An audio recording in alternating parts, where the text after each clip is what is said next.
Hola amigas, amigos, qué placer que nos acompañen a esta hora. Es que tenemos un diálogo con Mauricio Proaño, quien es vicepresidente de la Comisión Especial de Soberanía Alimentaria de la Asamblea Nacional. Vamos a conversar sobre la Ley de Tierras. Aquí iniciamos. Bienvenidos.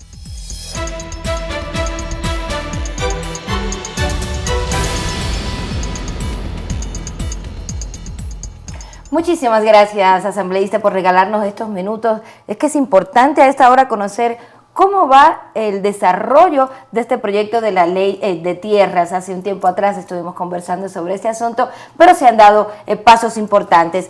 ¿En qué situación se encuentra ahora? Bienvenido. Bueno, bienvenido y gracias por la entrevista. Sí, nosotros creo que dentro de la Comisión y la Asamblea Nacional el principio que tenemos es participar con la gente dentro de la formulación de leyes. Y ese es el paso que estamos avanzando en la Ley de Tierras Rurales y Territorios Ancestrales.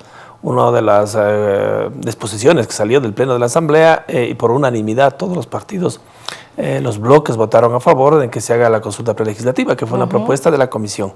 Hecho eso, la Presidenta de la Asamblea ya invitó a la consulta prelegislativa, se inscribieron 502 organizaciones. Que dicen que es muy poco, pero cuando uno revisa, las que tienen derechos colectivos en la parte agropecuaria no superan las 800 organizaciones. Y si se inscriben 502 es un número importantísimo que estamos consultando. Luego se calificó de esas, quedaron 490. 490 se les entregó ya en la primera fase toda la información, se les entregó el formulario, se les entregó la ley para que ellos puedan discutir sobre ese tema.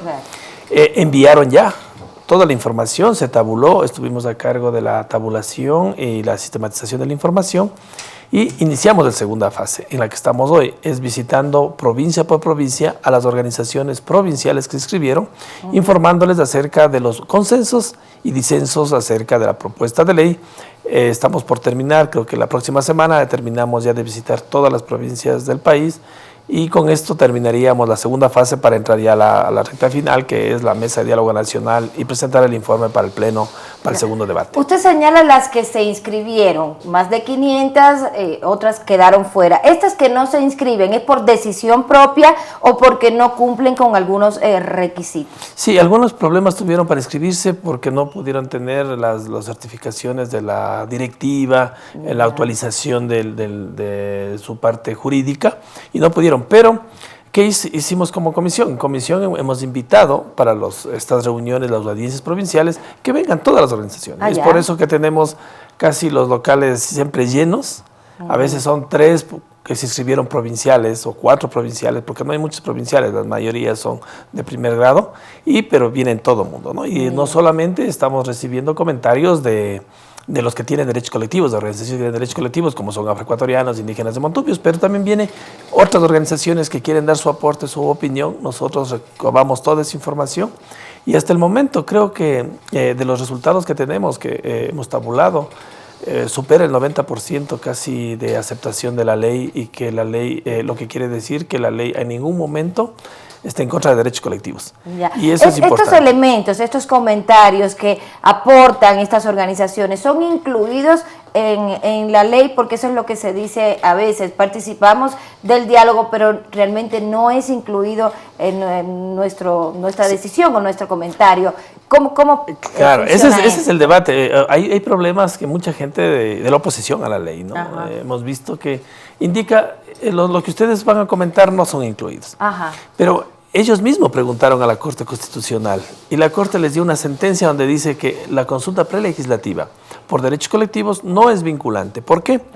Porque se consulta al 7.2% de la población, que es un grupo importantísimo en el país, pero no es la población en general.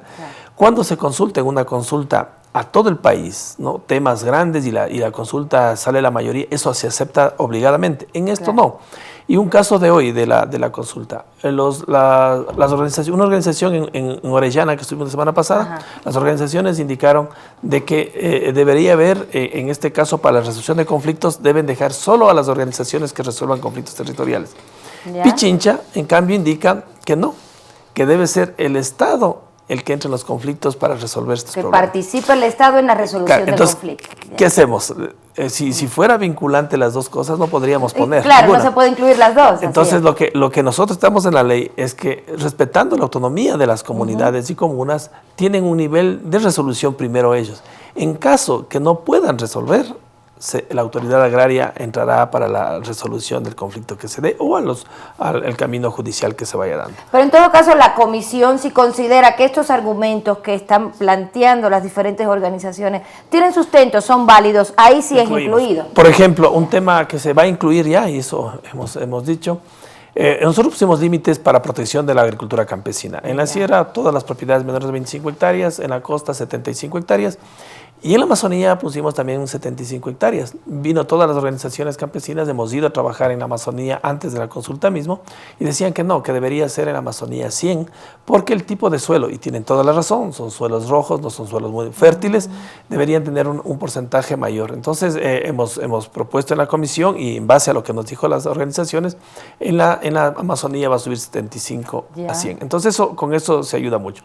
Otro tema que va a entrar en discusión y que estaba repitiéndose, hay un problema, cuando tiene territorios comunitarios o territorios ancestrales, el Estado no puede construir un centro de salud, no puede construir una escuela, porque no puede entregar la comunidad en propiedad y en escrituras el pedazo de terreno para que se pueda hacer. Para que se haga. Y eso la gente mucho reclama de que las organizaciones están siendo discriminadas en las obras del gobierno también, porque no pueden construir en eso. Entonces vamos a revisar si nos da el tema constitucional, si jurídicamente cómo es poner, por ejemplo, en que cuando son obras de beneficio comunitario. Y es del Estado, tenga alguna figura jurídica que pueda construir dentro el Estado y pueda ser beneficiados las comunidades. Por ejemplo, ese tema no pusimos en la Asamblea, ¿no? Eso sale ya de las reuniones que se ha hecho con las organizaciones. Por eso creemos que nosotros es importantísimo lo que estamos haciendo en la consulta prelegislativa, porque se afina el tema, se afinan los artículos y se busca que sea muy efectiva la ley, ¿no? La efectiva porque a la larga ellos son los que van a aplicar la ley, entonces claro, con ellos, si ellos tienen muchos conflictos que podemos solucionar, pues lo vamos a realizar. Yo estaba revisando una documentación que además es de la Asamblea Nacional, que señala que el objetivo de esta ley en el proyecto es normar el uso y acceso a la tierra rural, que deberá cumplir la función social, la función ambiental y además regular la posesión, la propiedad, la administración y la redistribución de la tierra, temas que además tienen vigencia en lo que tiene que ver con la redistribución. ¿Cómo cada uno de estos elementos están ya normándose en el proyecto de ley? En la ley hay dos grandes espacios, ¿no? El primer espacio es tierra que es privada y que es el mercado de tierras que se den esto, y el otro que es territorios ancestrales, comunidades y lo demás. La consulta prelegislativa es para los territorios donde son ancestrales y comunitarios, en donde hay una protección constitucional, y lo que hacemos en la ley es garantizar esos derechos. Pero hay el tema también de tierras que no son comunitarias, que son privadas. En este caso la Constitución es muy clara, indica que todas las propiedades en el país, todas deben cumplir la función social y ambiental. El tema de análisis es que en el país hemos revisado catastros 2014 de varios cantones, hoy tenemos casi de 42 cantones como muestra, y vemos que hay un problema, el problema más grave es la minifundización de la tierra en el Ecuador. Vemos y tenemos una complicación en cuanto en la tierra agrícola, que tiene que ver lo que es pastos artificiales, pastos naturales, cultivos anuales, cultivos perennes, hay 7.3 millones de hectáreas y se ha mantenido casi toda la década. Y va disminuyendo la superficie porque crecen las ciudades y están consumiendo suelo agrícola, está avanzando la montaña, pero tiene un tope. La montaña no se puede sembrar hasta los 4.000, 5.000 metros. Tiene un problema grave de si avanzamos, destruimos ya los bosques primarios, destruimos páramos. Entonces tiene que haber una limitación sobre eso. Pero entonces cuando uno no tiene espacio más que distribuir, ¿no? Tiene que aplicar que la tierra que está utilizada esté en buen uso. Claro. Entonces, que no esté botada, como se dice. Que esté botada, claro. No podemos permitir. Cuando tenemos, en el 70 éramos 4,5 millones de habitantes, hoy somos 16 millones y la superficie agrícola está disminuyendo. Entonces, ¿cómo hacemos para alimentar a más gente en menos superficie. Y es por eso que la ley dice, uno de los temas importantísimos de la ley es mejorar la productividad en el Ecuador. Claro. Todavía tenemos rendimientos no superiores a los países vecinos, tenemos inferiores. Y que con el apoyo del riego, que la ley ya tenemos, claro, por fin una ley que nos va a apoyar en eso, y más el apoyo del gobierno en cuanto a políticas que se den en el sector agropecuario, pudiéramos subir la productividad de los tierras. Ahí implica también tecnología y otros elementos. Claro, tecnología, ¿no? Capacitación, financiamiento, y hoy que tenemos la ventaja ya del Banco Ecuador, que hoy va a tener un lineamiento claro sobre lo que es la parte financiera para pequeños y medianos productores, creo que va a haber un empuje fuerte. Entonces, eso hoy es el momento de que las propiedades en el Ecuador estén produciendo lo que tienen que producir y sin contaminar. Entonces ahí viene la función social y ambiental que se va a aplicar. Propiedades que a veces están esperando que la ciudad crezca para venderle como urbanización, claro, esperando una plusvalía y para poder ganarse, ¿no? Tenemos un caso de propiedades que valía la hectárea cerca de carretera de $40,000, solo por cambiarle el uso están pidiendo ya $580,000. Impresionante, ¿no? Impresionante. Entonces, y le pagaron a veces a los campesinos, claro, muy poquito, ¿no? Y lo peor es que no existe un ordenamiento claro del territorio. Entonces, en las mejores tierras del Ecuador están poniéndose bajo cemento, bajo adoquín. El ejemplo es el Valle de los Chillos, uno de los valles más fértiles del Ecuador, hoy está bajo adoquín. Claro, es toda una Entonces, ciudad, cada vez reduce la superficie en cambio la gente, por los programas de salud, por el tema del avance que ha tenido en Ecuador, por ejemplo, desde el 60 teníamos 52 años de esperanza de vida, hoy es 64 años, entonces vive más la gente en crecimiento. Entonces la idea es propiedades que no están cumpliendo opción social y ambiental. Es decir, por ejemplo, en un valle andino fuerte, en las zonas bajas, donde la producción lechera puede ser hasta 3.5 unidades bovinas adultas por hectárea, tienen a veces una vaca por cada 10 hectáreas, esperando solo el plusvalía y preesperando. Claro. Entonces no se puede hacer eso. Entonces se les da a las propiedades de estas, que en los rangos superiores a 1.000 hectáreas en un inicio, se les hace la evaluación, se les dice, señores, a ver qué niveles de producción tienen, están pagando sus impuestos, están pagando a sus empleados. ¿Quién hace esto? ¿El Ministerio de Agricultura? Eso sí, es con la autoridad agraria, en este caso el Ministerio de Agricultura y Ganadería. Y también se revisa si no hay contaminación de aire, suelo y agua, que ya en el COID ya tiene sanciones sobre eso. Si cumple, no tiene ningún problema, sigue produciendo. Si no cumple, se le da un año de plazo. Eso dice la ley. Para que cumpla, para que mejore, que haga la producción que tiene que hacer, porque necesitamos que esa tierra buena siga produciendo. Ajá. Caso que no hace esto, se le da 6 meses más, pero en esos 6 meses ya se le sanciona con el 10% menos del costo si se vende la propiedad. Pasa esto, no cumplió. En la ley se crea el fondo de tierras, como dice la Constitución. El fondo de tierras no se confisca tierras porque la Constitución prohíbe. Y lo que se hace se le compra la tierra, ¿no? Y esta tierra se le entrega a las organizaciones campesinas que quieran producir. Y ahí viene un tema importantísimo que no se ha dado en las leyes, que ha sido incluido por la comisión. Yo estuve a cargo de ese tema. No vamos a cometer el error de las reformas agrarias anteriores, que había una propiedad de 100 hectáreas y había una organización de 500 familias, pues les entregaban las 100 hectáreas a 500 familias. Eso técnicamente es más o menos 2.000 metros cuadrados por familia, que no sirve, y por eso se entregaba tierra y cielo a la gente, se entregaba pobreza a la gente. En 2.000 metros es difícil mantener una familia. Porque el rendimiento de esa manera es mínimo, pues. Y por eso es que la gente sale a trabajar fuera, porque no alcanza lo que se produce. Entonces, ¿y cómo se entrega? ¿Colectivamente? Así se entrega colectivamente, pero en la producción no crece más. Si entrega más gente, crece más la producción en 100 hectáreas. Producirá lo que es 100.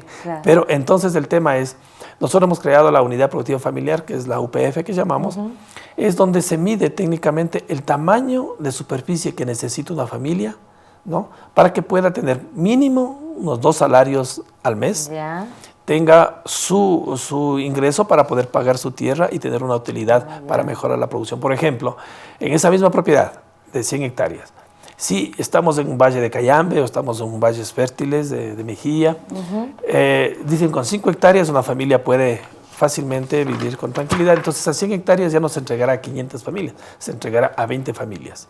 Y eso no puede ser dividido, entonces apoyamos a lo que dice la Constitución, no crear mayor minifundio en el Ecuador, mantener superficies reales para las familias y controlar que la superficie grande esté produciendo y esté produciendo bien. En caso contrario, hay la afectación.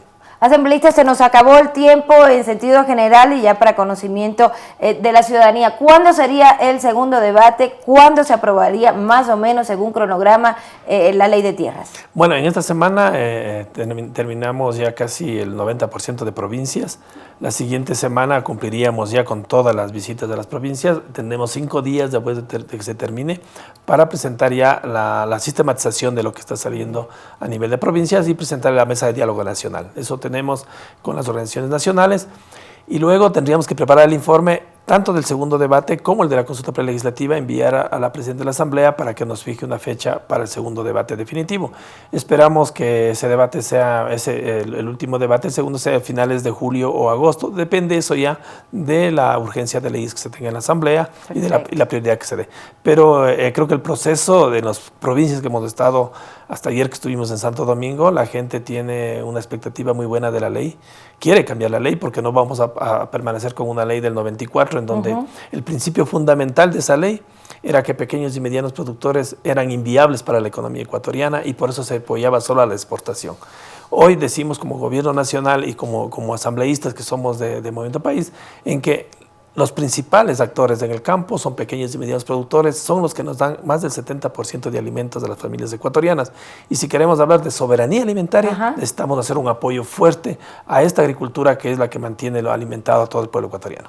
Y le quiero agradecer por estos minutos, desearle éxito, porque el éxito de esta ley es el éxito, por supuesto, de quienes trabajan la tierra y quienes alimentan al país, por supuesto. Muchas gracias, asambleísta. Gracias a ustedes. El asambleísta Mauricio Proaño, que ha estado con nosotros para hablar de este proyecto de ley de tierras que ya se realizó la socialización, falta muy poco para que se apruebe esto que desde 1994 es la ley que actualmente tenemos en torno a la tierra. Esta será la nueva ley. Muchísimas gracias también a ustedes por habernos acompañado. Un abrazo y hasta pronto.